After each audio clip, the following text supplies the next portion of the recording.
So I'll try and talk slowly for those people who can speak English, and I do apologise because we've got the interpreters in the background, and I've requested me to make my pronunciation very clear on there. So as a bit of background about myself, my name is Paul Laverty.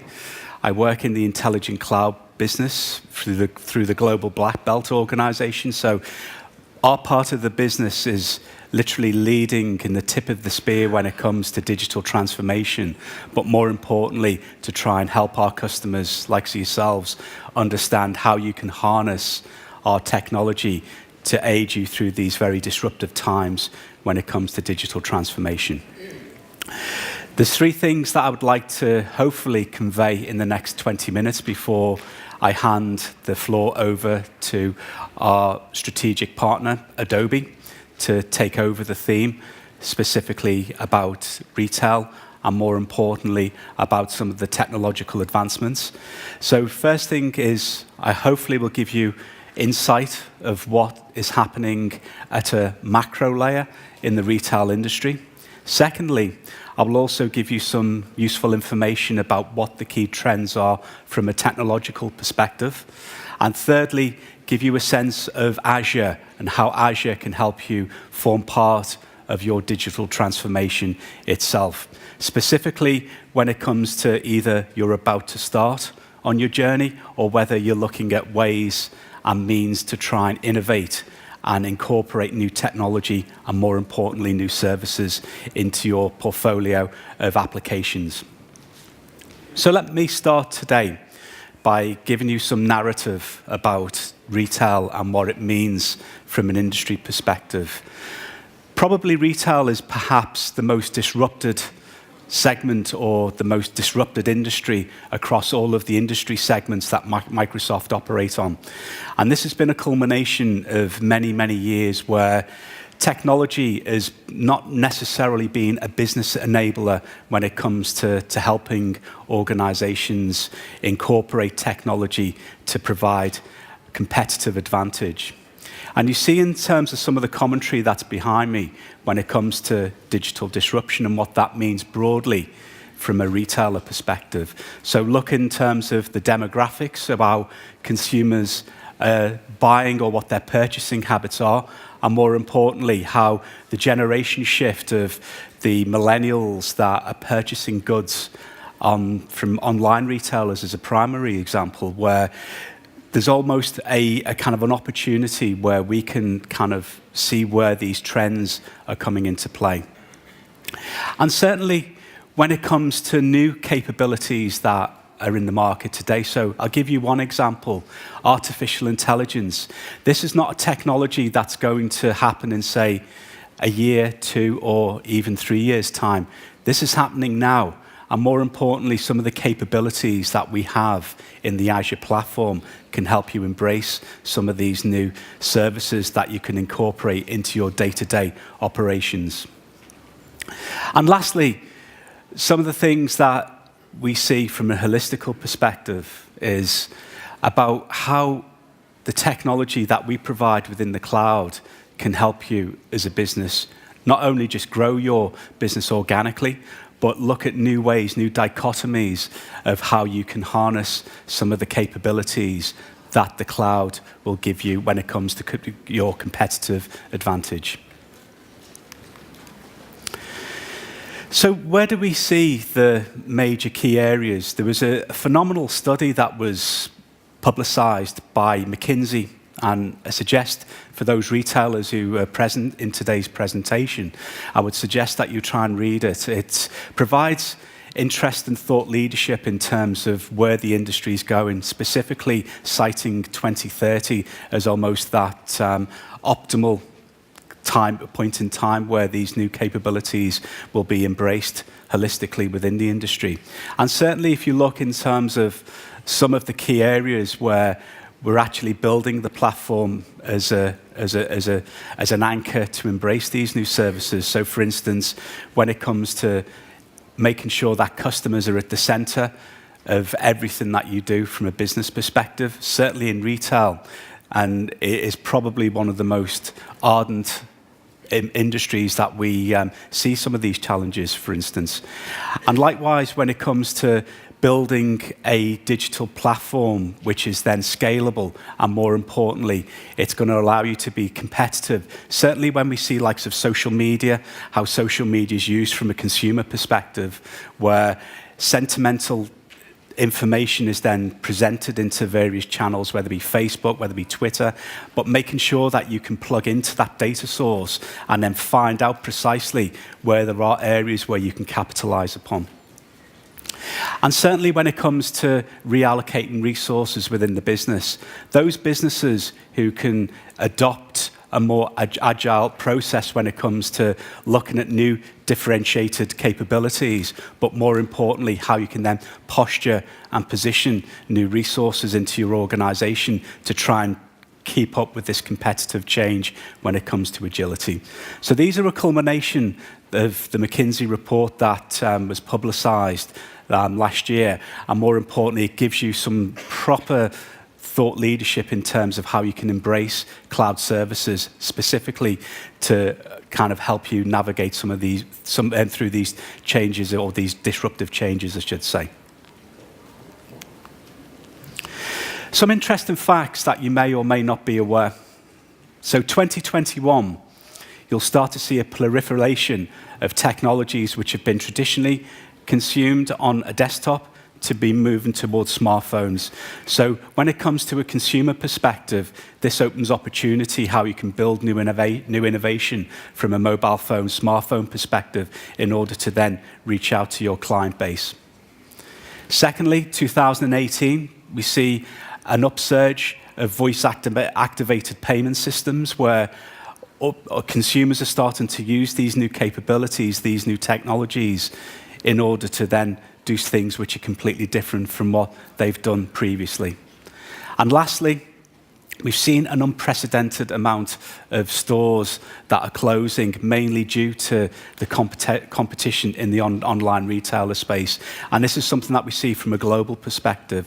So those organizations who have been somewhat hindered previously for not embracing technology within their respective organizations, the probability is that in the future, these organizations can become irrelevant to their client base. And this is where the opportunity is now to try and think about how you can embrace some of the technologies we provide within Azure to help you navigate through these complexities of digital disruption in the retail space. So let's take a step slightly deeper and look at some of these technologies which are driving the industry from an all-up perspective. So you see around about 79% of retail organizations are currently considering an IoT strategy as one potential anchor, which then can be embraced within their retail outlets. So for instance, beacon-based technology, we're trying to harness some of the sentimental things that your consumers want to buy as soon as they enter the actual store itself, is one opportunity where you can embrace some of the services in that context. You also see 100 million consumers of augmented reality around about 2020, which is not that far off. So again, we've seen one example at NRF, for anybody who's been following the National Retail Federation kind of output, which happened in New York around about January timeframe. There was a number of showcase examples of customers who've already embraced this cloud journey, and AR was one of those examples where Lowe's, a retailer based in the US, literally highlighted how they are using AR as a means then to kind of reimagine how their consumers can go in and, for instance, pick a new kitchen and then use some of the augmented reality to try and figure out how that's going to look within their home environment. And then thirdly, one of the, or I should say penultimately, one of the other key elements is about artificial intelligence. I mentioned it earlier on in the presentation. This is something that is happening now, and this is something that Microsoft is perfectly poised to help you understand how AI can be a competitive advantage to your organization. And lastly, is about cloud adoption all up. In terms of the hyperscale that we provide Azure at a global perspective, and certainly within Korea, you have the opportunity to embrace all these new technologies, but more importantly, to leverage the hyperscale compute network and storage capacity that Azure brings your respective organization in order to blend all these rich capabilities that we offer in the Azure platform. So what does this mean in a general context of retail, and what does it ultimately mean when it comes to how the retail landscape is somewhat changing from a consumer perspective and also a supply chain perspective as well? So we see, again, citing the McKinsey report in 2030 about the retail sector and the consumerization of cloud-based services. You see a uptake in terms of the consumer spend in the middle classes.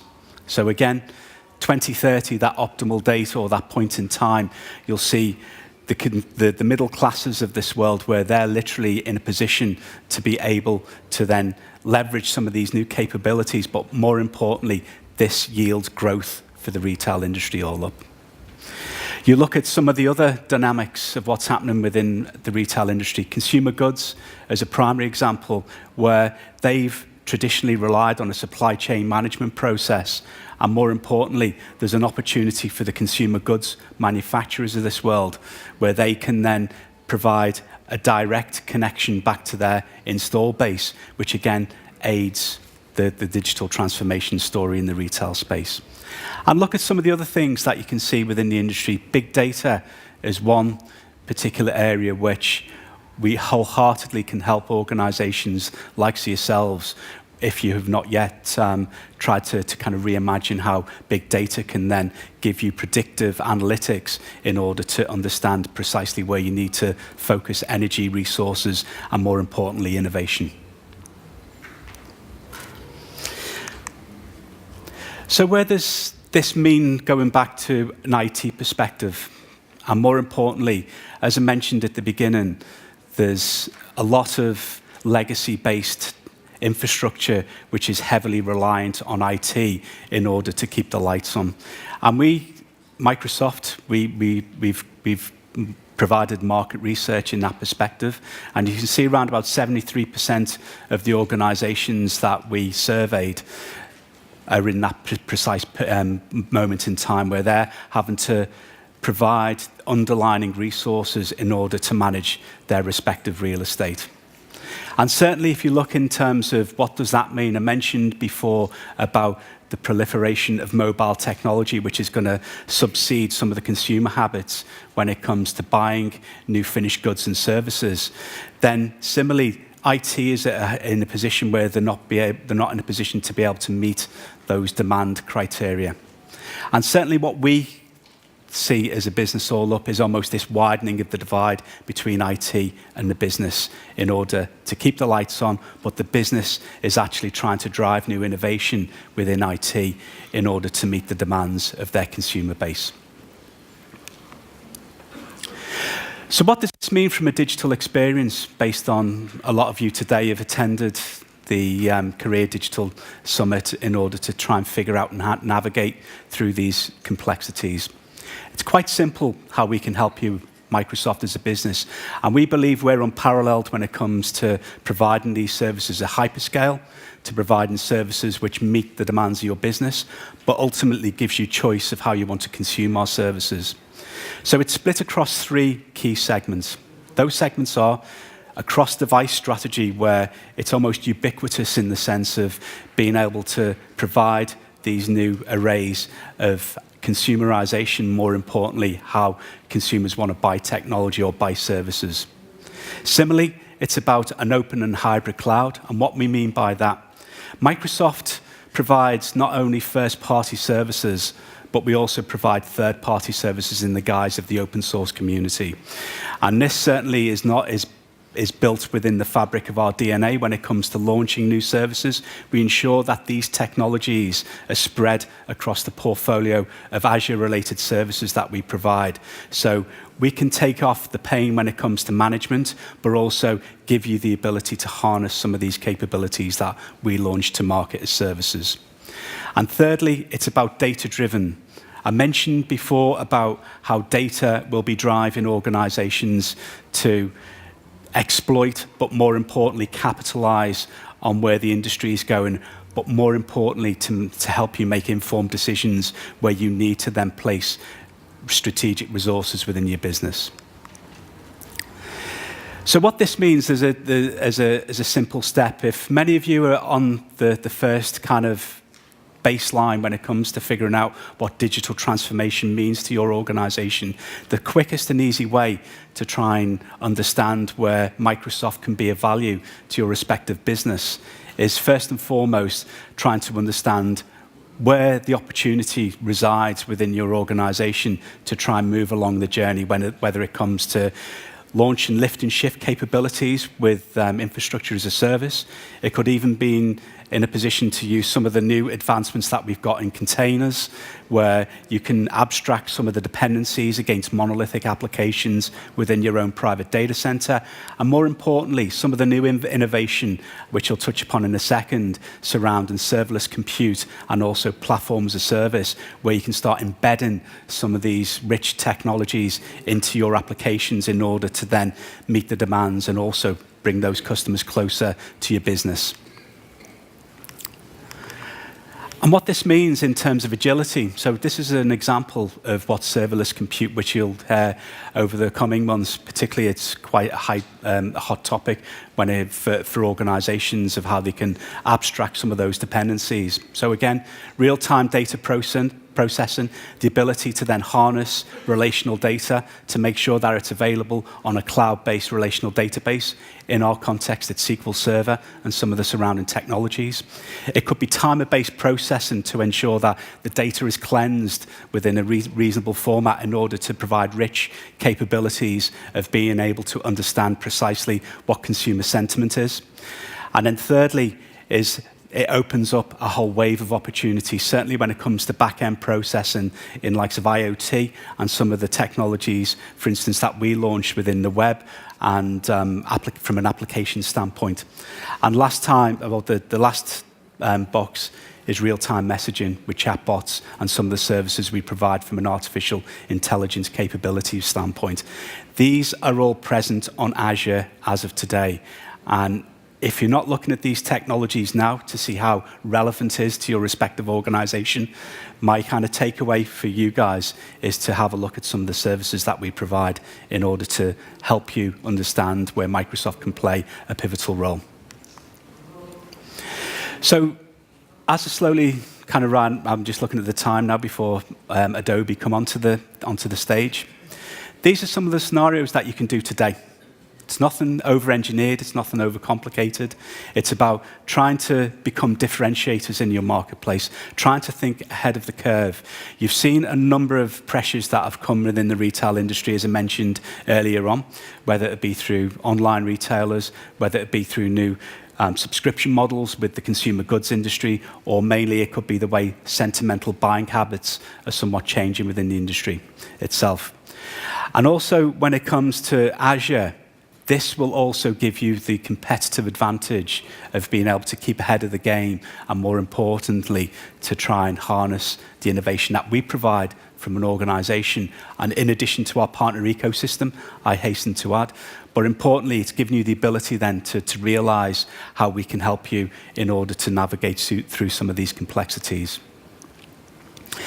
Lastly is the 4 key pillars when it comes to some of this innovation in order to survive in today's disruptive times. So keeping customers at center is absolutely paramount. Being in a position to be able to then pull in data and make informed decisions by data, so you become a data-led organization. And then similarly, when it comes to transforming new products, but making sure that your IT real estate is not just keeping the lights on. It's not just doing mundane routine tasks, which is not enhancing the business in any shape, way or form. It's the ability then to see how you can start leveraging the technology that you've already deployed and going along this modernization strategy in order to see how you can eventually start looking at new ways of innovation, for instance, in microservices, in serverless compute as one primary angle in order to meet the demands of the business. Lastly, we have a number of use cases within the industry, so don't feel alone that you're making a kind of a leap of faith test on the Azure platform. We work closely with a number of retailers across the globe, and you can see some of the logos behind me. We've even had retailers who've built their business on Microsoft technology, who are also literally in a position to be able to expand their operations from a global perspective. One organization I closely worked with when I was based, I'm originally from the UK, was ASOS, who were probably one of Microsoft's poster childs when it comes to online retailers. Go and have a look at the use case information or collateral on the Azure.com website. It's pretty compelling, and it gives you some insight if you're, say, for instance, you're a grocer or you're a departmental store or retail services on those lines. It's giving you an opportunity then to see how you can provide differentiated value back to your client base in order to kind of meet the demands that is placed when it comes to digital disruption within the retail industry. I'd like to thank you for your time today. If you would like any questions or like to talk to me outside, hopefully I've spoken slow so I can make sure that the interpreters have kept up to speed without using any complex words. And I'd like to hand the floor over to Yon-Se Kim from Adobe to talk about what Adobe are doing within the industry from a partner perspective. Thank you.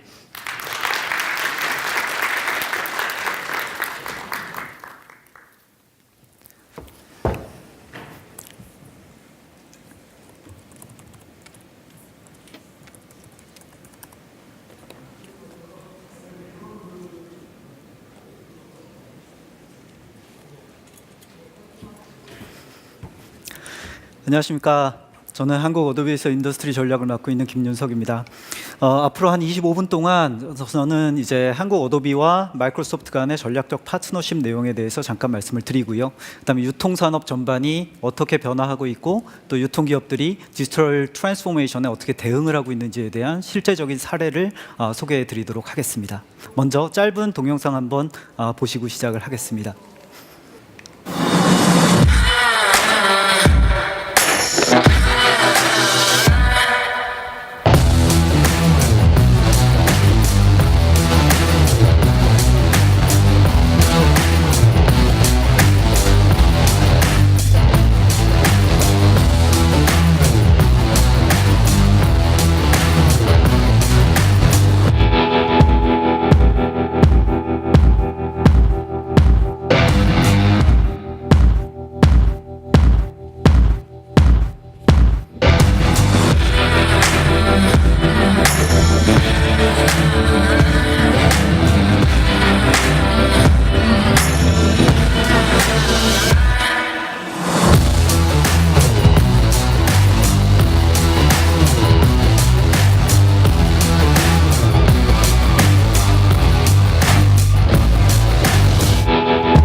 지금 보신 것처럼 한국 어도비와 마이크로소프트는 그 앞으로 이제 고객 경험이라는 화두가 사실 모든 기업들의 가장 중요한 경쟁력 우선순위가 되고 기업들을 차별화시킬 수 있는 수단이라는 거에 대한 공통적인 어떤 공감대를 기반으로 전략적 파트너십을 맺게 됐습니다.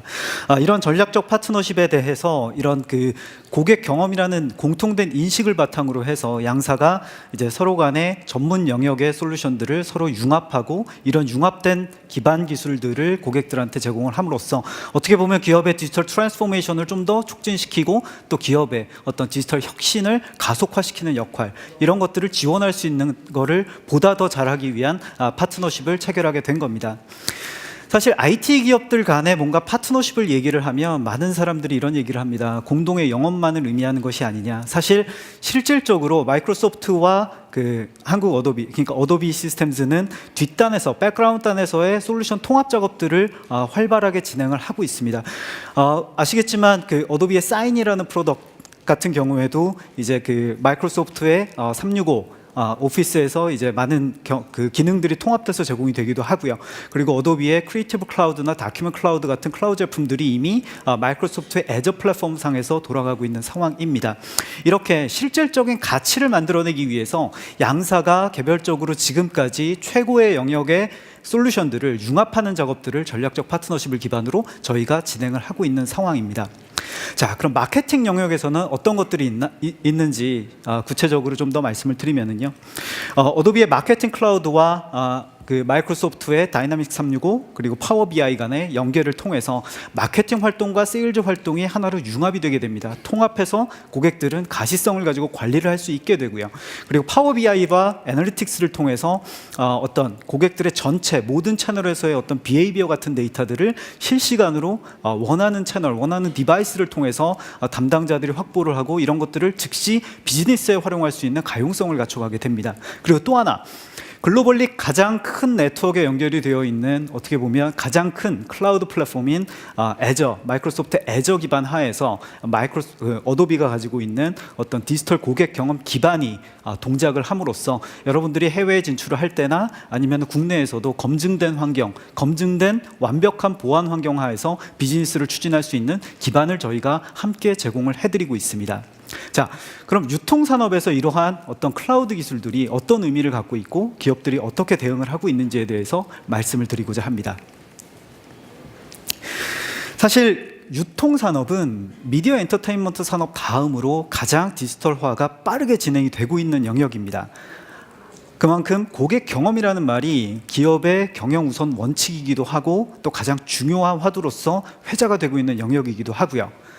실제로 저 같은 경우에는 그 사실 IT 분들을 모셔놓고 세미나를 하는 경우가 많지 않았습니다. 마케팅 분들을 많이 상대를 해왔는데 최근에 와서 이제 IT 분들이 저를 많이 찾으십니다. 이유는 마케팅이 돈을 엄청나게 쓰고 테크놀로지에 뭐 기반의 뭔가를 사달라라는 요청을 너무나 많이 하는데 도대체 얘네들이 뭘 사는지 모르겠다라는 질문들을 어도비한테 많이 해주세요. 그래서 작년, 재작년 CIO 분들을 대상으로 해서 마케팅 테크놀로지에 대한 소개를 굉장히 많이 했었던 경험이 있는 상황입니다. 사실 디지털 트랜스포메이션 그리고 고객 경험이 도대체 무슨 관계냐라는 거에 대해서 의문을 가질 수도 있습니다. 근데 최근에 일어나는 여러분들이 일상생활 속에서 사용하고 있는 모든 어떤 매장에서의 경험이라든지 온라인에서의 경험이라든지 이런 쇼핑 경험들을 리치하게 만드는 것들이 다 디지털 기술에 기반하고 있다는 것을 유념하셔야 될 것이고요.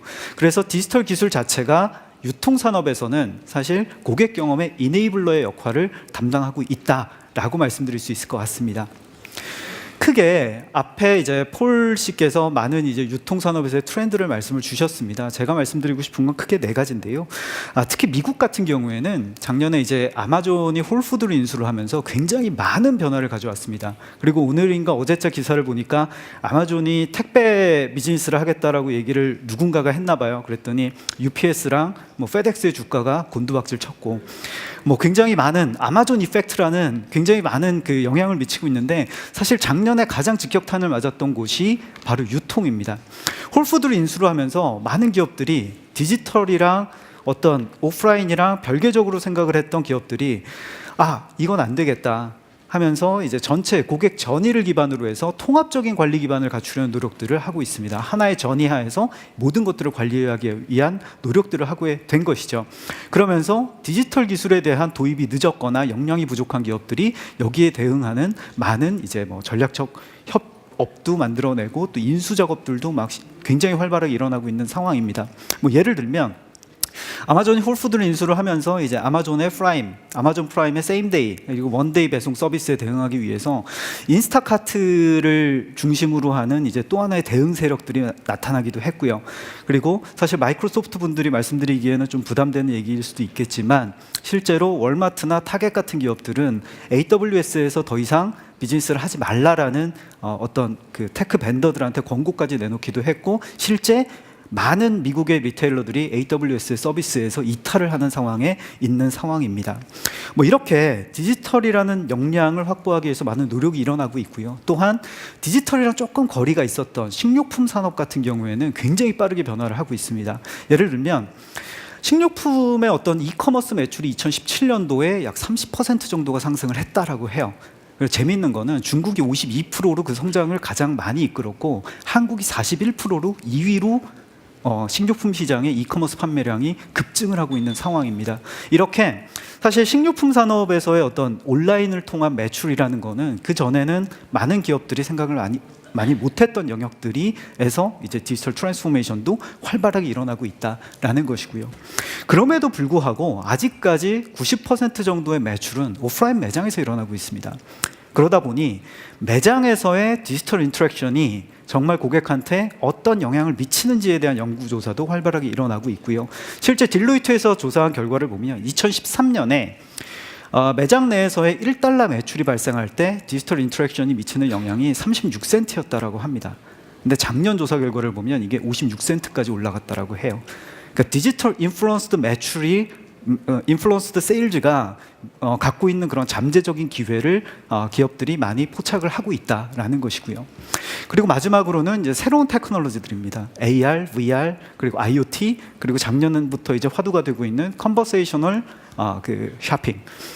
이 부분도 되게 재밌는 그 어떤 유통에서의 또 트렌드가 있는 게 뭐냐면 아마존의 알렉사에 대응하기 위해서 이제 구글 홈과 뭐 어떤 월마트라든지 아니면은 그 홈디포라든지 이런 타겟 같은 기업들이 전략적 제휴를 맺고 대응하기 위한 전략들을 지금 만들어내고 있는 상황입니다. 그래서 컨버세이셔널 그 커머스 같은 경우에는 앞으로도 굉장히 짧은 시간 내에 이제 성장할 만한 영역이라고들 이제 모두 이야기를 하고 있고요. VR이나 AR 같은 영역들은 이미 이제 오프라인 매장에서 고객분들에게 새로운 경험을 제공하기 위한 수단으로 활용이 되고 있는 상황입니다. 이런 것처럼 궁극적으로 왜 유통사들이 디지털에 투자를 할까라는 것을 결론적으로 말씀을 드리면 심리스한 쇼핑 경험을 위해서라는 겁니다. 미국과 영국에서 설문조사를 한 거를 보면 오로지 17%만의 고객들이 내가 오프라인이랑 온라인이랑 웹이랑 모바일을 오고 가면서 어떤 거래를 처리하는데 편함을 느끼고 있다라는 얘기를 해요. 아직까지 83%는 불만이 많다라는 것이죠. 여러분들의 고객들이 어떻게 받아들이고 있을지 이 시간을 통해서 한번 생각을 해보시면 정말 많은 인사이트를 얻으실 수 있을 거다 생각을 할 수 있을 것 같습니다. 유통산업에서 IT에 대한 투자, 디지털에 대한 투자가 사실 없었던 것은 아니죠. 굉장히 많은 비용들을 투자해 왔습니다. 하지만 지금까지의 많은 투자는 다 커머스, 즉 어떤 재고 관리라든지 아니면 어떤 플랫폼에서 트랜잭션을 얼마나 우리가 효과적으로 안전하게 처리를 할 것이냐에 중점을 두고 있었다라는 겁니다. 근데 아까 앞에서 미국, 영국 소비자들이 예를 말씀드린 것처럼 많은 고객들은 이미 채널을 넘나들면서 거래를 쇼핑 경험을 하기를 원합니다. 옴니 채널 세상이 오면서 어떤 괴리감이 생기기 시작한 거죠. 고객이 원하는 익스펙테이션과 기업이 제공해주는 서비스, 우리가 투자하고 있는 영역에 대해서 갭이 발생하게 된 겁니다. 이런 갭을 메꾸자라는 것이 사실 커스터머 익스피리언스다라는 거고, 이것 때문에 많은 기업들이 커스터머 저니에 대한 투자, 우리가 저니에 대한 가시성을 어떻게 확보할 것이냐, 결국 각각의 접점에서의 데이터들을 하나로 모아서 이런 데이터들을 어떻게 효과적으로 분석하고 인사이트를 발견해낼 것이냐, 비즈니스에 어떻게 적용할 것이냐에 대한 고민을 하고 있다라는 것입니다. 그럼 유통산업에서 그리고 모든 산업에서 좋은 경험이란 무엇이냐라는 것을 보면 이렇습니다. 사실 크리에이티브, 컴펠링한 어떤 경험이라는 것은 시작 자체가 크리에이티브부터 시작이 됩니다. 지금까지 많은 유통사들, 전문 유통사들은 대부분 어떤 그 제조사들이 가져다 주는 컨텐츠들을 활용을 해서 직접적으로 어떤 사이트를 운영을 하거나 아니면 브로셔를 만들거나 하는 작업들을 수행을 했었죠. 하지만 많은 기업들이 내재화시키는 작업들을 하고 있습니다. 그래서 전문 크리에이티브하는 역할을 지금까지 아웃소싱이나 아니면은 어떤 제조사에 의존하던 것들을 내부적으로 갖고 와서 자기네들이 어떤 큐레이션을 위한 어떤 컨텐츠를 만들어내고 고객들을 유인하기 위한 이런 작업들을 실행을 하고 있다라는 것이고요. 그다음 퍼스널라이제이션, 뒤에서도 사례들을 몇 개 말씀드리겠지만 유통산업에서의 핵심은 사실 고객 경험이 뭐냐라는 얘기를 했을 때 가장 차별화 우선순위가 개인화다라고 모두가 이야기를 하고 있습니다. 그 다음에 이제 옴니채널, 어떻게 우리가 채널을 왔다 갔다 하는 고객들에게 유연한 경험을, 원활한 경험을 제공을 할 것이냐. 다이나믹 머천다이징이라 그래서 최근에는 쇼퍼블 컨텐츠라는 말도 있어요. 동영상 내에서 내가 TV를 시청하다가 바로 물건을 구입할 수 있는 것들을 한다거나 이런 움직임들도 있고요. 그다음에 보다 진보된 애널리틱을 통해서 어떤 우리의 시스템상에서 문제점들이 어디에 있는지, 고객들의 비헤이비어가 어떻게 변화하고 있는지를 실시간으로 모니터링하는 이런 영역이 굉장히 중요한 고객 경험을 만들어내는 영역이다라고 말씀드릴 수가 있겠습니다. 한 가지 좀 예를 보여드릴게요. 미국의 이제 크로거라는 슈퍼마켓인데요. 여기 보시는 것처럼 미국 내 약 2위의 매출을 자랑하는 기업입니다. 2013년부터 디지털 트랜스포메이션에 굉장히 많은 돈을 투자를 했고, 특히 데이터와 관련된 영역, 개인화에 관련된 영역에 많은 돈을 투자를 해왔습니다. 보시는 것처럼 지금 현재 약 30억 가지의 개인화된 추천 로직을 가지고선 오퍼를 제공을 하고 있는 기업입니다. 이만큼 데이터랑 굉장히 친숙한 기업이고 데이터를 활용하는 방법에 대해서 깊은 연구를 해온 기업이라는 것이죠.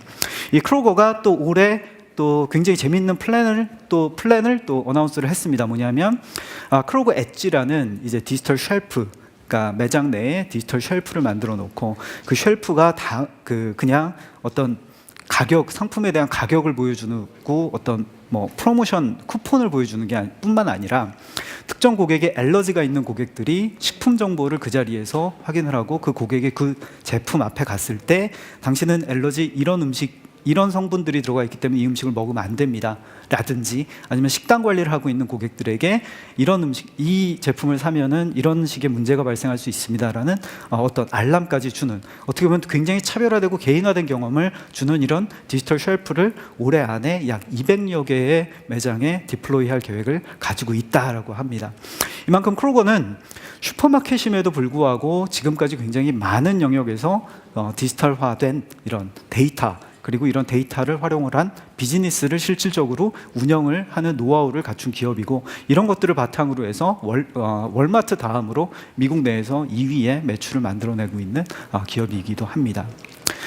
또 하나는 이제 뭐 미국에 가신 분들은 많이들 아시겠지만 DSW라고 해서 이제 어떻게 보면 홀세일 어떤 창고형 매장에서 이제 신발을 좀 싼 가격에 이제 판매하는 기업이죠. 여기 같은 경우에는 디지털 트랜스포메이션을 하는 거에 가장 중점적인 것이 옴니채널의 익스피리언스였습니다. 즉 고객들이 매장에 와서 창고형 매장이다 보니까 재고를 찾기도 힘들고 나한테 맞는 사이즈를 찾기도 힘들고 이런 것들을 어떻게 쉽게 할 수 있을까? 이런 것들을 모바일 앱을 통해서 이제 만들어냈고요. 이런 결과로 작년에 이제 탑 100 옴니채널 리테일러의 1위로 선정이 되기도 했습니다. 바로 하나가 모바일 앱이었습니다. 앱 하나로 사실은 이 모든 것을 이루어낸 거고, 이 앱을 서포트하는 매장 내 시스템과 어떻게 보면은 그런 경험들을 만들어낸 것이죠. 그래서 보시면은 2017년 3월에 정말 평균 2개 정도의 별점을 받는 어떤 DSW 앱이 새로 런칭이 되면서 2017년 5월에는 거의 만점에 가까운 고객들로부터 이런 경험을 제공한 이런 사례가 있습니다. 앞에서 말씀드렸던 것처럼 디지털 트랜스포메이션은 지금까지 커머스 영역, 어떻게 보면 운영에 대한 영역, 효율화의 영역에 우리가 중점을 뒀었다면 앞으로의 영역은 경험이라는 영역과 사실 두 개가 어떤 접점을 만들어서 균형 있는 발전을 가져가야 된다라는 것이 사실 지금에 일어나고 있는 디지털 트랜스포메이션의 핵심이다라고 말씀드릴 수가 있겠습니다. 하나 사례를 또 한번 좀 자세히 말씀을 드릴게요. 여기도 슈퍼마켓인데요. 웨그맨스라고 이제 미국에 있는 어떻게 보면 약간 고급화되어 있는 슈퍼마켓입니다. 동부 지역에 이제 주로 비즈니스를 하고 있고요. 웨그맨스 같은 경우에도 사실 어떤 슈퍼마켓으로서 입지도 괜찮았지만 디지털 트랜스포메이션을 이제 추진을 하게 됩니다. 가장 큰 원인은 여기 보시는 것처럼 디지털 기반의 다양화된 어떤 개인화된 경험을 제공해야 되는 필요성, 그리고 이러한 역량이 본인들이 갖추고 있지 않다라는 것에 대한 위기의식, 그리고 아마존이 2016년에 이제 프라이빗 라벨 상품을 내보내면서 웨그맨스 같은 경우에 자기가 갖고 있는 이런 프라이빗 라벨 상품들을 좀 더 어떻게 셀링을 잘 할 수 있을까, 입지를 잘 잡아 놓을 수 있을까, 이런 고민들을 했었고, 또 하나는 옴니채널, 그래서 고객들한테 어떻게 하면 매장에서의 매출을 디지털 마케팅 활동을 통해서 우리가 추가적으로 만들어내고 이런 기회들을 더 쉽게 잘 포착할 수 있을까를 고민을 하기 시작했던 겁니다. 이런 고민 하에서 이제 웨그맨스의 디지털 트랜스포메이션이 시작이 된 것이죠. 그래서 모바일 앱에서 제공하는 쇼핑 리스트, 그리고 이런 쇼핑 리스트를 고객이 집에서 만들고 뭐 이런 검색한 내용들이 매장에서 실제 구매까지 이루어지는 일련의 선순환 과정을 하나의 루프로 놔두고 데이터를 통해서 모든 접점에서의 고객 행동들을 분석을 해내서 실제 매출까지 이어졌는지, 그리고 어떤 채널이 이런 매출을 만들어내는데 가장 큰 기여를 했는지까지 전반적인 어떤 성과에 대한 가시성까지 갖추는 이런 트랜스포메이션을 2016년 말부터 이제 진행을 해온 상황입니다. 그래서 웨그맨스 같은 경우는 크게 세 가지의 목표를 가지고선 진행을 했습니다. 첫 번째는 아까 앞에서 말씀드렸던 것처럼 디지털 역량에 대한 내재화, 그리고 어떤 데이터를 활용할 수 있고 데이터를 활용을 해서 개인화된 경험을 어떻게 줄 것인지에 대한 고민, 이런 고민들이 있었고요. 또 하나는 고객 행동에 대한 홀리스틱한 뷰. 아무래도 메인 비즈니스가 오프라인에서의 비즈니스다 보니까 디지털에서의 고객 행동과 어떤 피지컬한 매장에서의 그 고객 행동을 하나로 묶어서 연계해서 볼 수 있는 홀리스틱한 커스터머 뷰를 갖추고 싶어 했고요. 또 하나는 앞에서 말씀드렸던 것처럼 웨그맨스의 우수한 품질의 자사 브랜드의 상품들을 보다 어떻게 잘 판매를 할 수 있을지, 이런 부분들에 대해서 고민을 하기 시작한 겁니다. 트랜스포메이션을 시작함에 앞서 이런 것들을 어떻게 측정할 것인가에 대한 이제 목표도 세운 거죠. 그래서 웨그맨스 프라이빗 어떤 제품들이 얼마나 많이 매출이 증가를 하는지, 그리고 옴니 채널 어떤 그 활동에서 디지털 마케팅이 정말 어느 정도 기여를 하고 있는지, 우리의 마케팅 노력들이 어느 정도의 효과를 만들어내고 있는지에 대해서 이제 고민을 하기 시작했던 겁니다. 2016년에 그들이 추진을 하면서 이런 로드맵을 세웁니다. 일단 첫 번째는 온라인 채널을 강화하겠다. 사실 웨그맨스도 자사의 어떤 커머스 플랫폼도 있었고 WCMS 같은 CMS 플랫폼도 가지고 있었습니다. 근데 이런 것들을 다 갈아엎고 새롭게 시작한 이유는 개인화된 경험을 주기에는 자기네들이 자사가 갖고 있는 플랫폼의 유연성도 떨어지고 현재 나오는 많은 다양한 채널을 수용할 수 없다라는 위기의식에서 시작이 된 겁니다. 그러면서 자사에 먼저 온라인 채널을 강화를 하는 작업들을 시작을 합니다. 어도비의 AEM, 어도비 익스피리언스 매니저라는 CMS 플랫폼 하에서 어떤 컨텐츠를 다 모으고 모든 채널에 멀티 채널에서 이제 활용할 수 있는 원소스 멀티 유즈 어떤 그런 기반 환경을 만들었고요. 두 번째는 오프라인 데이터를 온라인 데이터랑 통합하는 작업을 합니다. 온라인 채널을 개편을 하면서 온라인에서 디지털, 그러니까 모바일 앱이 됐던 웹이 됐던 이런 디지털 채널에서의 데이터를 확보를 하고 분석할 수 있는 환경은 이미 만들어 놓은 상태에서 오프라인 데이터를 어떻게 연계할 것인가에 대한 고민을 이제 추가적으로 두 번째로 진행을 한 거죠. 마지막으로는 크로스 채널에서의 개인화. 단순히 어떤 웹이나 앱뿐만 아니라 크로스 채널, 멀티 채널, 이메일, 광고, 자기네들이 갖고 있는 언드 미디어와 오운드 미디어 상에서 페이드 미디어 상에서 고객들에게 어떻게 하나의 일관된 경험을 줄 것이냐에 대한 고민을 시작을 하고 구체적인 계획을 가지고 실행을 하게 된 겁니다. 아키텍처를 잠깐 소개를 해드리면 이 부분이 어도비 AEM이라는 아까 말씀드렸던 CMS 플랫폼 하에서 모든 기업이 갖고 있는 컨텐츠들을 다 모으기 시작을 한 거죠. 대부분의 이제 한국 기업분들은 이제 그 커머스 플랫폼 안에 어떻게 보면은 이런 컨텐츠를 관리할 수 있는 영역 기능들을 개발해서 가지고 계세요. 그리고 많은 기업들이 어떻게 보면은 이 두 개가 굉장히 하일리 커플드 되어 있는 상황입니다. 근데 웨그맨스가 왜 이 영역을 분리를 했냐면 사실 익스피리언스 비즈니스 상에서는 이제 페이지에서 보여주는 어떤 룩앤필 자체가 굉장히 빠르게 바뀌어야 되고 신속하게 페이지를 만들어야 되고 또 이런 것들을 관리를 할 수 있어야 됩니다. 그러면서 커머스 단에 어떻게 보면 시스템 단과 프레젠테이션 단에 구분을 둔 거죠. 그러면서 좀 더 유연하게 앞으로 생기는 채널이라든지 아니면 마케팅 활동들에 대응할 수 있는 역량을 확보를 한 거고요. 그다음에 어도비의 타겟이라는 제품은 개인화된 경험, 디지털 채널에서의 개인화된 경험을 제공할 수 있게 도와주는 툴입니다. 그리고 A/B 테스팅 같은 것들을 통해서 우리가 어떤 디자인이나 이런 룩앤필을 바꿨을 때 이게 정말 고객들한테 어떤 의미를 줄 수 있는지에 라는 것들을 이제 줄 수 있는 툴까지 이제 도입을 해서 자사의 오운드 채널에 대한 1차적인 개인화부터 시작을 한 겁니다. 그 다음에 애널리틱스, 어도비 애널리틱스를 통해서 자기가 갖고 있는 모든 채널에서의 데이터들을 하나로 통합을 해서 어떤 싱글 고객들이 디지털 채널을 어떻게 활용하고 있는지에 대한 가시성을 먼저 확보를 하게 된 거죠. 또 이 과정에서 웨그메스가 갖고 있던 이런 EDW와 이제 데이터를 연결을 시키면서 1차적인 오프라인 데이터 통합을 이루어냅니다. 두 번째로는 어도비의 이제 캠페인이라는 이제 플랫폼을 또 도입을 하게 됩니다. 그래서 두 번째 과정이 이 과정을 통해서 크로스 채널 개인화에 대한 기반을 갖춰가게 되는 것이죠. 그래서 오프라인에서의 데이터, 온라인에서의 데이터, 외부 데이터까지 모두 통합을 해서 마케팅을 위한 커스터머 DB를 구축을 합니다. 그리고 이거를 가지고 이제 개인화된 경험을 제공할 수 있는 기반을 만들어낸 거고요. 그리고 여기 보시면 오디언스 매니저는 DMP입니다.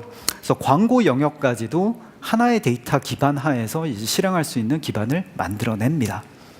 마지막으로는 아까 앞에서 말씀드렸던 그 웨그메스가 갖고 있던 또 하나의 숙제는 우리의 디지털 마케팅 활동이 정말 어느 정도의 영향력이 있고 어느 정도의 성과를 만들어내고 있는지에 대한 가시성을 원했다라고 말씀을 드렸어요.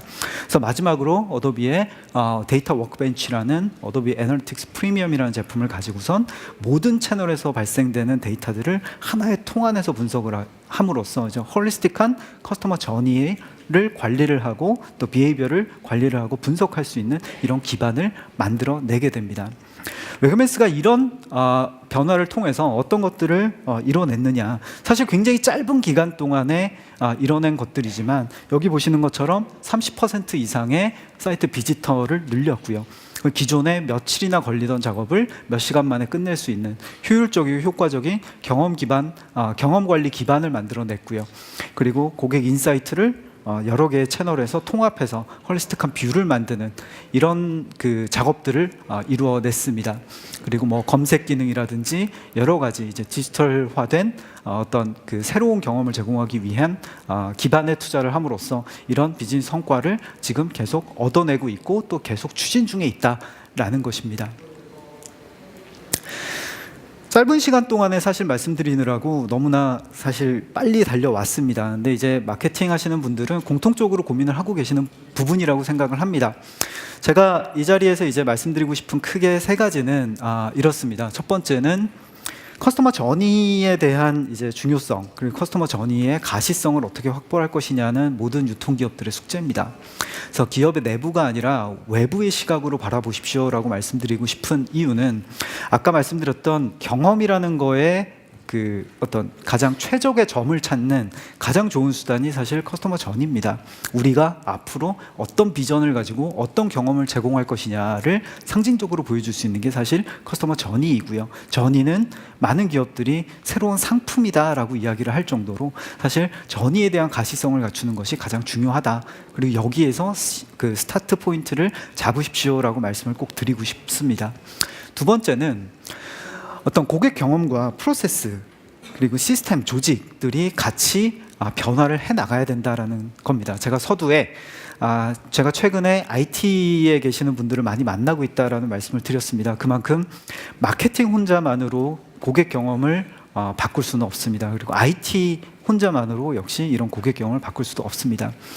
마케팅 조직이 점점 IT화 되어 가는 트렌드는 아마 알고 계실 거예요. 그래서 많은 기업들, 글로벌 기업들은 실제 이제 마케팅 팀 안에 마케팅 IT라는 조직을 인베드해서 가지고 있는 경우가 굉장히 많습니다. 그만큼 IT와 마케팅은 떨어질 수 없는 관계이기도 하고요. 그리고 고객 경험, 새로운 경험을 만들어내는 가장 핵심 부서라고 저는 생각을 하고 있습니다. 그리고 세 번째는 디지털 트랜스포메이션 과정이 아까 그 웨그메스에서 보여드린 그 내용은 불과 굉장히 짧은 기간 동안 이루어진 거지만 이거는 기반 기술만 갖춘 겁니다. 사실은 여기에서 이제 지속적으로 테스팅해 나가고 지속적으로 발전해 나가는 부분은 사람들이, 조직이, 그리고 시스템이 갖춰져서 이런 부분들을 활용할 때 그리고 역량을 내재화시킬 때 이루어질 수 있다라고 말씀드리면서 이 내용을 좀 마치고 싶고요. 그리고 이런 기반 기술이라는 영역에서 사실 디지털 트랜스포메이션에서 이제 기반 기술, 어떤 마이크로소프트와 어도비가 공통의 비전을 가지고 있다라고 말씀드렸던 것처럼 앞으로의 고객 경험, 새로운 고객 경험은 그 IT가 만들어내는 디지털 기술이 만들어내는 디지털 기술 자체가 단순한 어떤 수단이 아니라 이네이블러로서의 역할을 할 수 있는 이런 영역이다라는 것을 마지막으로 말씀드리면서 마이크로소프트와 어도비가 이런 공통적인 목적과 방향성을 가지고 앞으로 그 전략적인 파트너십을 좀 더 견고화하는 모습을 지켜봐 주시고 또 활용해 주십시오라는 부탁의 말씀을 드리면서 이제를 마치고자 합니다. 감사합니다.